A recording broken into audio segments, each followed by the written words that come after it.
I'm breathing underwater, I'm weightless through space. I'm soaring like an eagle all over this place. Creatures most will never see are waiting there to look at me, and all I gotta do is breathe underwater. The Seaview is tracking an underwater earthquake that's doing some strange things. The ocean bottom's still slipping away, Captain. Seismograph report.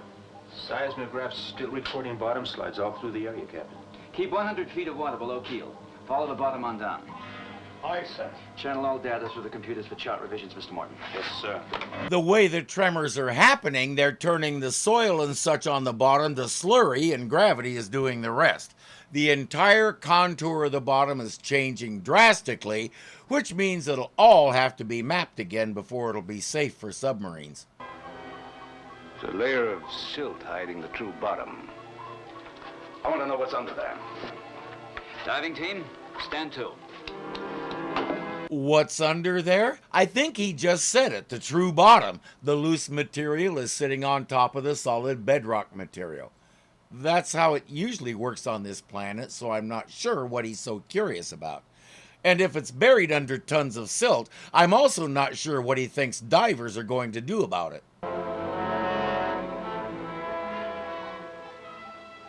All stop.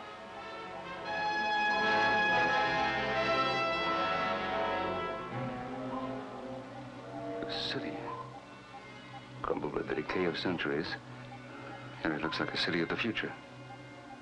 What are they, Admiral? Let's take a closer look. By closer look, he means he'll have the divers bring one of those metal tube things on board.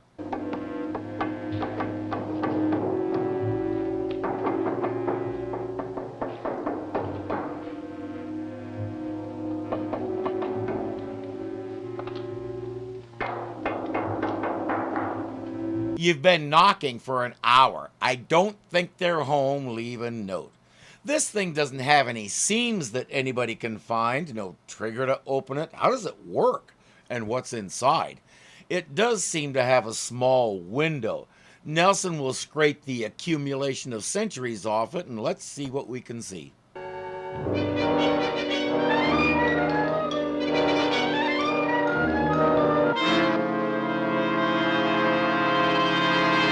Should not have done that. Now that he's coming out of whatever kind of suspended animation he was in, he's in trouble.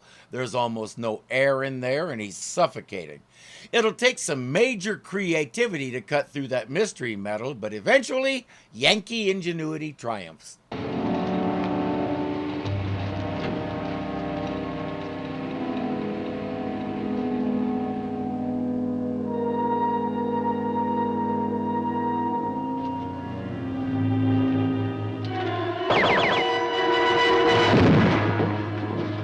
What was that, Crane? A second ago you were afraid for his life and now you're going to be ready to shoot him? Especially when all he did was look at you? Imagine what this is like for him. He doesn't know what you are or what you want, and your very first gesture is a threat? Transfer that man to the diplomatic corps. More power. Hurt me. You die. We're not going to hurt you. How did you know our language? As you speak, I learn. He's a very quick learner because up to this point, nobody said anything. We're friends. Friends? Is this how you treat friends? We have not changed. We? I am a man, too. You have seen the remains of my civilization. Then what he's really saying is his human race was just as violent, suspicious, and screwed up as the current one is. But because he has more advanced technology, he's going to assume that his screwed up culture is superior to our screwed up culture. It's not hard to figure out what we're saying here. Don't get cocky because of the accident of your birth. We're all a chronic mess, collectively and individually. The Admiral is hoping to begin an exchange of culture and ideas. How many scientists get an opportunity like this? He says, "Let's make our new friend comfortable. Captain Crane will have to coax him a bit, but our man will follow him." This brings me to a small complaint. The credits list his name as Zar, Z-A-R. Subtle, boys, real subtle. Anyway, I've been through this episode line by line multiple times, and his name is never mentioned. These older shows often did that. They'd give a one-off character a name for the script, but never write it into the script. As I said, it's a small complaint, but a valid one, I think. Did you find any more of my people? Many. Are they here? No. We're leaving them where they are. They will die. Why? You didn't. Oh, he thinks they brought everybody aboard. Crane explains that they're leaving everything as it is, and those people are still in suspended animation, so they aren't in any danger. And we know exactly where they are. We're returning to our base. On the way, we'll have a chance to know each other. Then perhaps we can get permission from our government to return for your people. Of course, as you wish. It's not a matter of wishing. If he was part of any kind of working civilization, he has to know that they answer to somebody. They can't make arbitrary decisions of this magnitude. But there's one problem with that. We're starting to get the impression that he doesn't care. He thinks they're answerable to him. Robert Duvall was only 34 when he did this role. He was moving up the acting ranks quickly, as one might imagine. In school, he roomed with Dustin Hoffman, and both were good friends of Gene Hackman, and as far as I know, they're all still good pals. They got their kicks pulling practical jokes and chasing women, and as we know, all three have gone on to become superstars. Duvall really started showing his acting chops when he played Boo Radley in the 1962 film version of To Kill a Mockingbird. From True Grit to Apocalypse Now and Beyond, he established himself as an actor of legendary talent. I enjoyed him as the original Frank Burns in the movie MASH. Larry Linville made the character his own in the series, but without Duvall's performance in the film, Mr. Linville wouldn't have had much to build on. What is this material? Steel. Now, please follow me. Steel? Have you known how to make steel for a long time? Or is it a recent discovery? It wasn't known in primitive times. But it is a primitive alloy? Compared to what? That stuff your capsule was made of? At least if someone's trapped in a steel tube, it takes a lot less effort to get him out. But there is an alloy my people made from a metal from the sea, light in weight. Aluminum, probably. We've been experimenting with aluminum for submarine bulkheads. Good. Our undersea boats were made from aluminum. Don't worry, a lot of us say it that way too.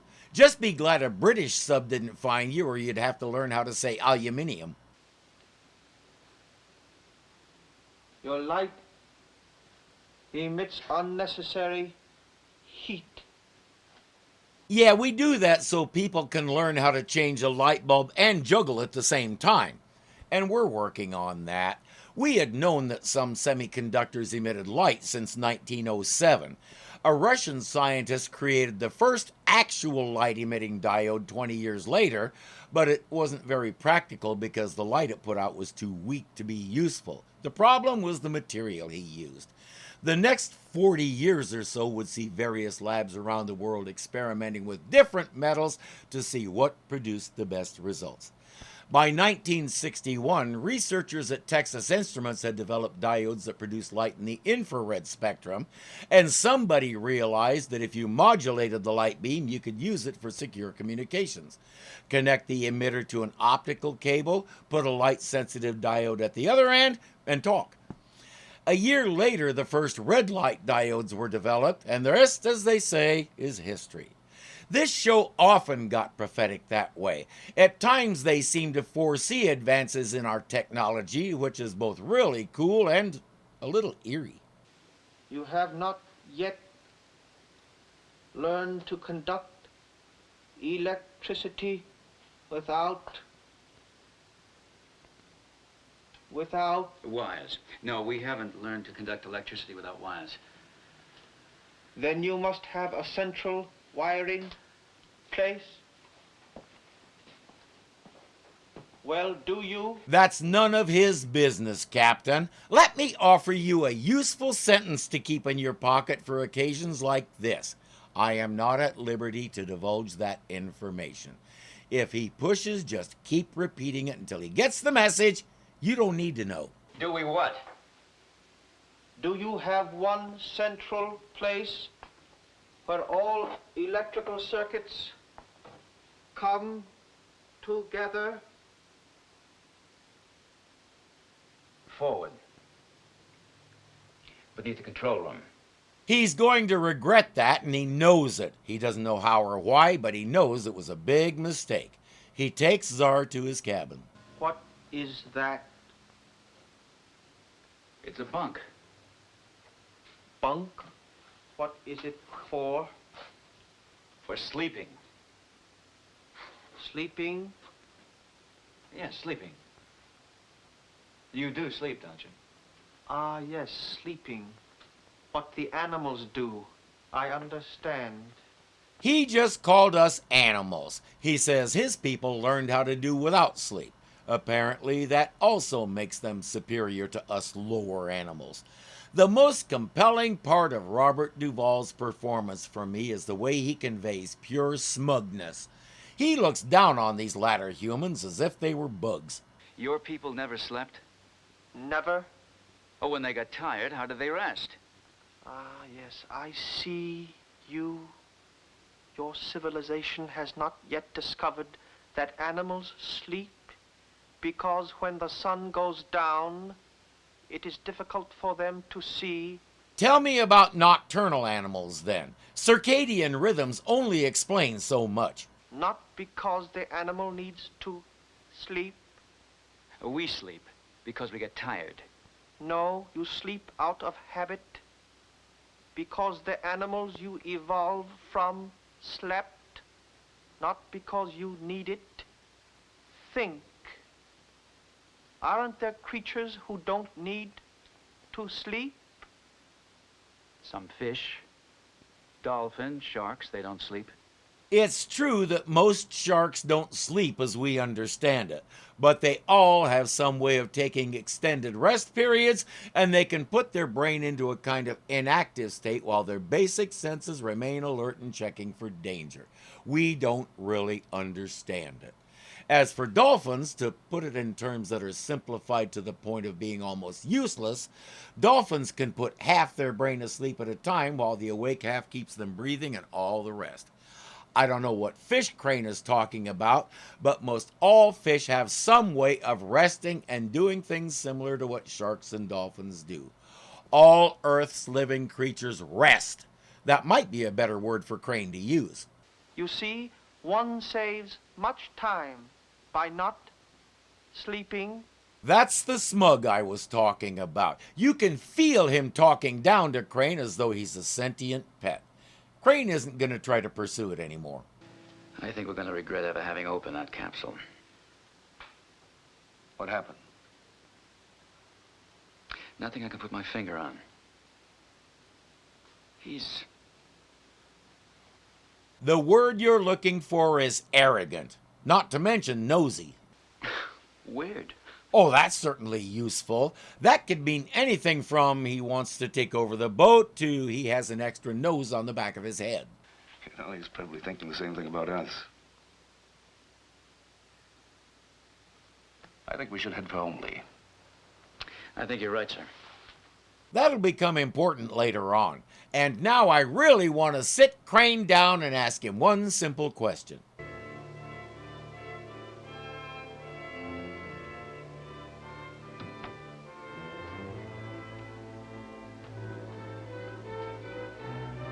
That one simple question You have essentially an alien presence on board, so why didn't you assign a minder to him? They're in the process of submerging, and he's wandering around loose.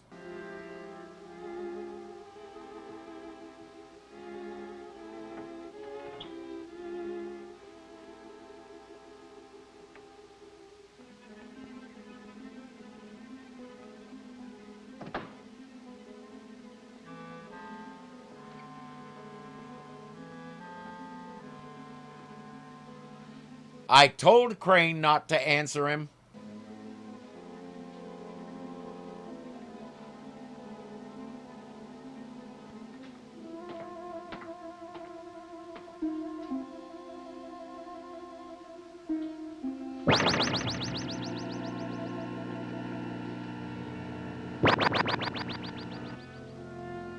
He just killed the power to their navigation, sonar, radio, and lots of other systems. And nobody knows what happened, how, or why. I'm having a hard time holding course. We can only dead reckon. I'll do the best you can. Our friend must be responsible. How or why, I don't know. But I intend to find out. Why don't we take that weapon away from him and slap him in the brig? No, let's play along with him. I want to see just what he's up to. Don't play along too much. A point just might come when it's too late to stop whatever he's doing. I'm with Crane. Stop him now, stick him back in that capsule, and put him back with the others. But like a good scientist, the Admiral wants answers. Lee. Yes, Admiral. He's not in his cabin. Search the ship. Find him. Aye, sir. They saw his attitude. They heard the way he talked about them. They think he's just gonna sit in there and cool his heels because they told him to. Call off the search. He locked himself in the doc's cabin to study medical books. Medical books. Now, the doc's talked him into letting himself be examined. This I gotta see. If he's reading medical texts, he wants to know about our physiology and especially our weaknesses. Fair is fair, so let's see if we can learn what makes him tick.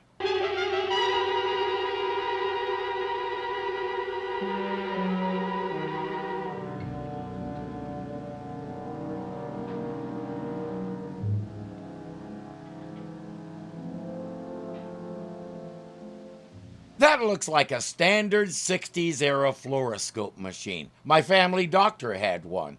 It shows bones. If there's something really weird going on with an internal organ, it'll often show up on one of those, but their main purpose is bones. If that's his bone structure, there's no way he can stand upright like that according to basic Earth physics. This is me. My body, my face, hands, skin were created by our scientists. Created.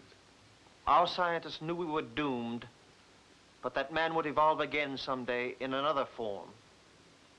In this form. He's saying humans evolved on Earth twice. I follow a YouTuber called Gutsick Gibbon who's a paleoanthropologist. I wouldn't mind a chance to ask her what she thinks of that. How did your race become extinct? The Earth became a boiling sea. When they were trying to open his capsule, they discovered that the alloy it was made of didn't absorb or transfer heat. That would explain why his people didn't get cooked in them. According to carbon-14 tests, he is 20 million years old. For starters, I doubt whether the doctor has a carbon-14 system set up on the Seaview, mainly because the equipment required to do it in the 60s filled a room at least as big as his sick bay. There's also the question of what kind of sample he used. You do carbon-14 tests on non-living material because while it's living, it's still absorbing more carbon-14. The sample also had to be destroyed, usually by burning. So what part of our friend did he test? And finally, carbon-14 is useless for measuring age beyond about 5,000 years.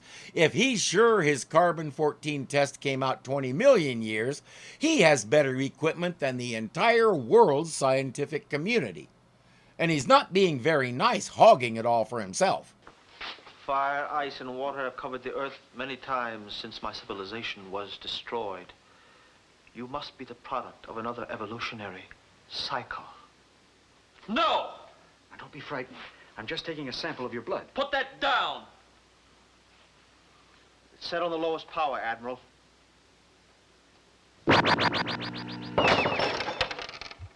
There's something in his blood that he doesn't want them to know about. I would not want to see you become ill because of me. You have learned about me, Admiral. I would like to learn about you and your people. They haven't learned much of anything about him, so until he's willing to share more, I see no reason to accommodate him. But Nelson is bending over frontwards, backwards, sideways, and crossways to be nice to this guy and try to figure out what's on his mind. The visitor will spend the next 30 hours or so studying their microfilm library, and naturally he's so superior he can whip through it at a pace that would make a speed reader hang their head in shame.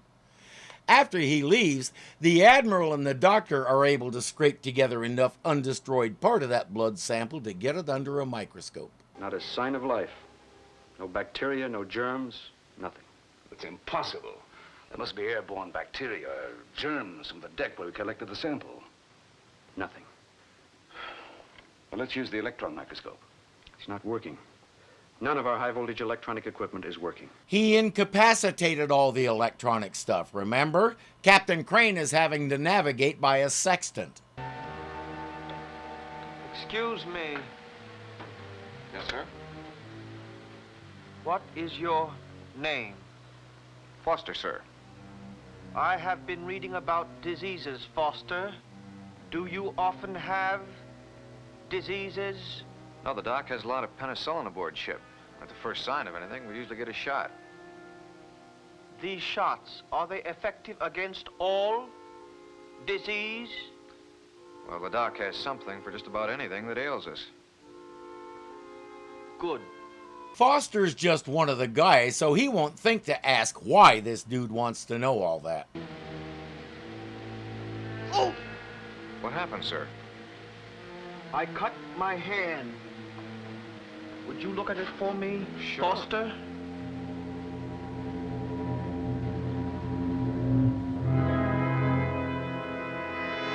That's what I was talking about. I don't know how many actors would be able to pull a face like that and make it this convincing. It looks absolutely natural on this character.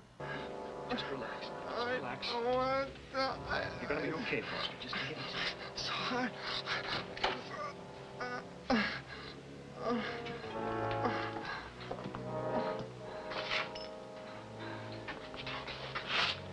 Here.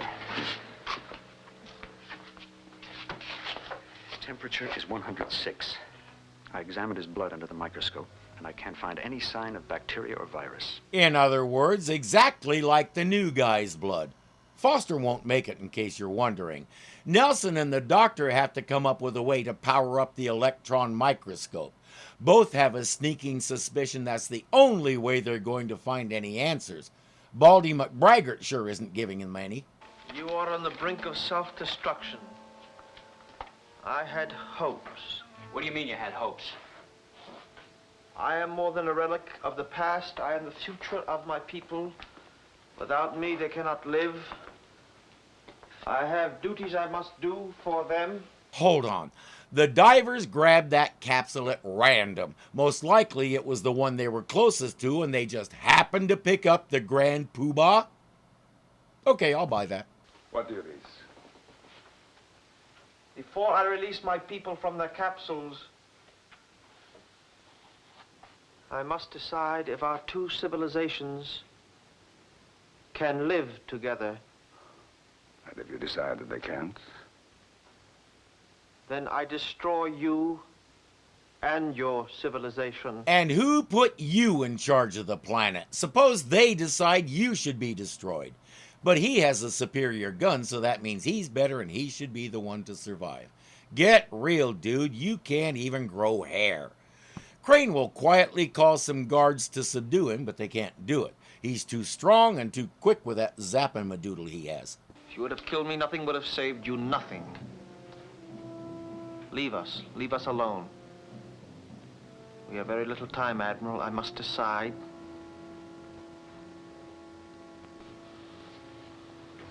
Go ahead, Lee. And what makes him qualified to decide that? Well, his stuff is more advanced, and might makes right, so that means he's qualified to play God and you're not. With the navigational instruments down, the captain has had to use a sextant to determine where they are, and he was half inclined to think it was broken because all indications pointed to what he's seeing. Somehow the visitor brought them right back where they started. Well, Admiral, we are mightier than you. Admiral Nelson. Not reasoning, you... Yes, Lee. Admiral, turn on your TV. Right away, Lee.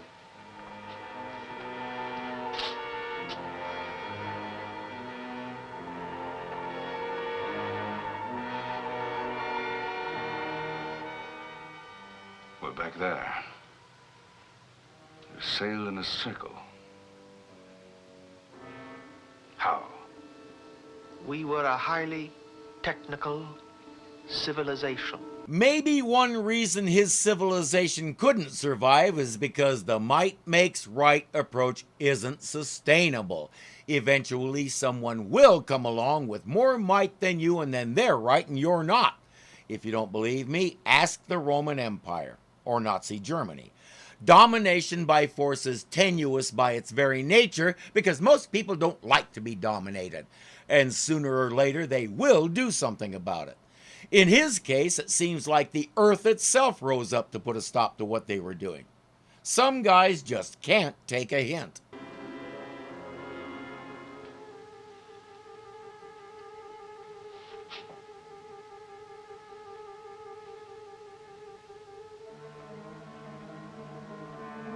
Speaking of not being able to take a hint, what genius left him unattended again? At least assign someone to follow him around. He climbs down to where the air revitalization system is and drops a gas bomb of some kind. Suddenly, everybody's surprised that the air is fouled. If you let him wander wherever he wants, he's going to do harmful things. How has nobody figured this out? I want them brought aboard, Admiral.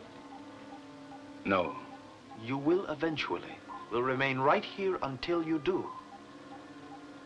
By the way, how is Seaman Foster? He's dead. But you knew that. He was your illustration. You murdered a man to make a point. Master Arms. Guard this man. If you want to save them, don't do that. Even as superior as he is, no way he can take down both of them, and that guy behind him really wants to pull the trigger. All he needs is a little eye twitch from the Admiral, and the new guy is toast. First, they have to deal with the air problem. Lee, we'll have to send someone in there. I'll go, sir. Me too. But you realize that compartment will have to be sealed off until we determine the nature of the contamination. Yes, sir.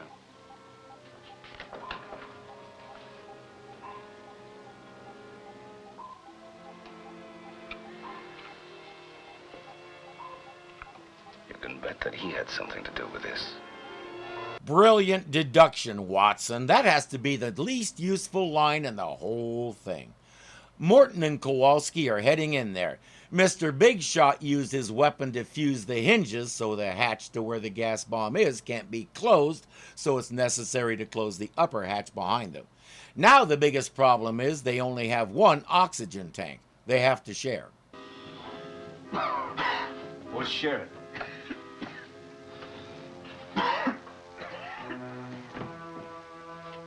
There's nothing we can do.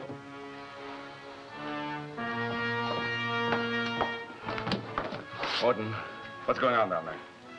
Morton! Admiral, explosive gas. Can't close hatch. Hinges are welded. How can we get them out? If we unseal the compartment, the slightest friction anywhere on the ship will blow us all up. That would include Mr. I'm in charge. Did he not realize that? And this guy wants to run the planet.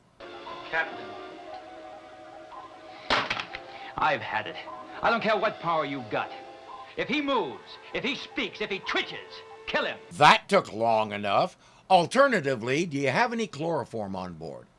They have one chance of getting the men out of there without spreading the gas throughout the boat. All their controls are still out of commission, but some creative use of the fore and aft ballast tanks enables them to basically stand the sub on its nose. Since the gas is heavier than air, Bubble down 60 degrees, Captain. Angle's right, Admiral. It's now or never. All right, open the hatch.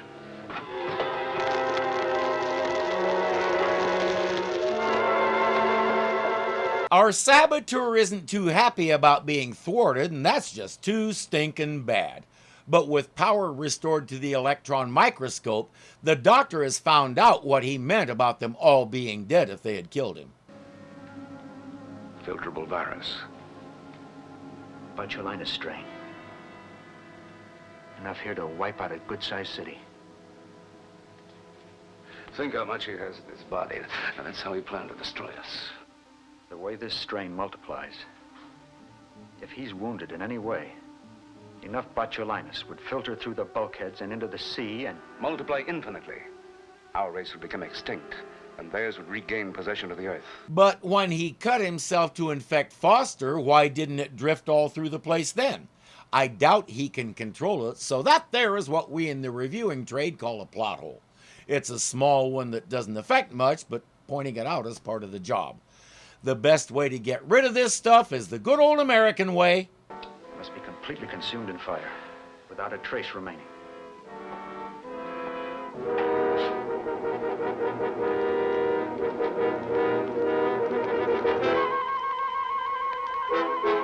Kill it with fire. That leads naturally to what we have to do next. Move the Queen to King Bishop 3.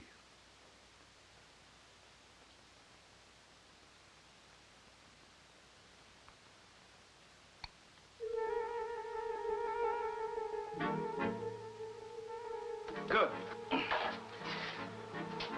When I move the Queen to that square, your signal light will go on. Open the oxygen valves full. As quick as the enemy is in the cabin, men will secure the door and seal it with caulking. On that signal, they'll pump pure oxygen through that vent. My question is, assuming you fill the room with O2 and the Admiral has a way to get out, what do they intend to ignite it with? Well, come in. Come in, sit down.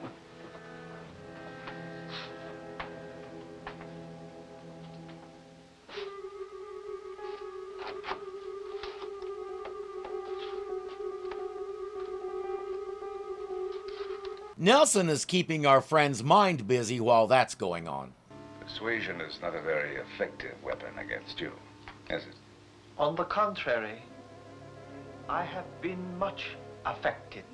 Unfortunately, your people and mine cannot live together.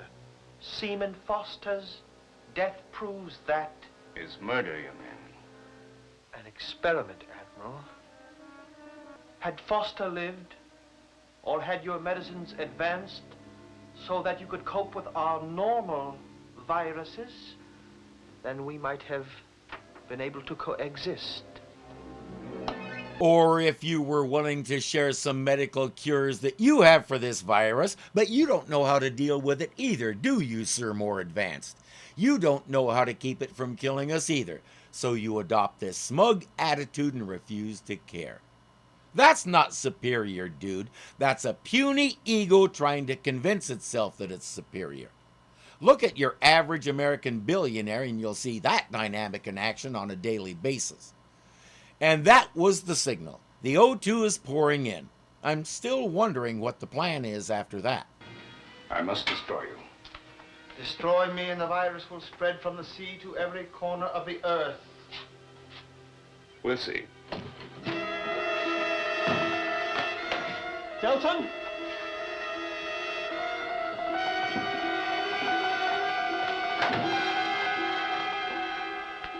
Nelson, you died. You all died.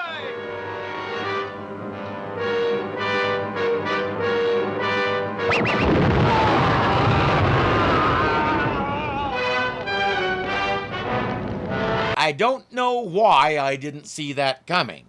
He's destroyed without a trace, and some well-placed charges and torpedoes will bury his ruins and his people under tons of rock again, hopefully not to emerge for another 20 million years or so. This was not a popular episode, and not even Robert Duvall's excellent performance could make it otherwise. Let's take a quick look at what we're dealing with here. In the late 19th century, scholars who were trying to reconcile the recently popularized theories of evolution with the Bible came up with what's known as the gap theory. The first part of Genesis reads like this: "In the beginning, God created the heavens and the earth was formless and empty." Proponents of the gap theory say it's not was formless and empty, but it should be became formless and empty. The idea is that there was a whole other human civilization that rose and fell between those two sentences. The Schofield Reference Bible appeared in 1907 and became wildly popular, and it pushed this idea. I won't go into the technicalities of the grammar, but translating it became is impossible. We understand how the language worked, and making that fit requires a shoehorn the size of Rhode Island. Later, Oxford University published a revised Schofield Bible that cut out all that stuff, but by the mid-60s the damage was done. I don't like having to conclude that the whole thing was based on some faulty branches of Christian theology, but that's sure what it looks like to me. I'll grant that a lot of major discoveries relating to our own ascension hadn't been disseminated, in some cases they hadn't been found yet, but we knew enough about early anthropology to know this idea, especially only 20 million years ago, was absurd. So the basic premise doesn't stand up to even a little scrutiny. Having said that, what about the story itself? It's a nice example of assumed racial superiority, and our man Czar is the poster boy for it. He knows he's far above these two-legged animals. I mean, they still sleep and everything, obviously less evolved than we are. And it was easy to miss because he only mentioned it once, but he's also a product of eugenics. He said his people were created in a lab. And it didn't help. A jerk made in a lab is still a jerk. Here's a fact that you can take to the bank. Superiority is a myth.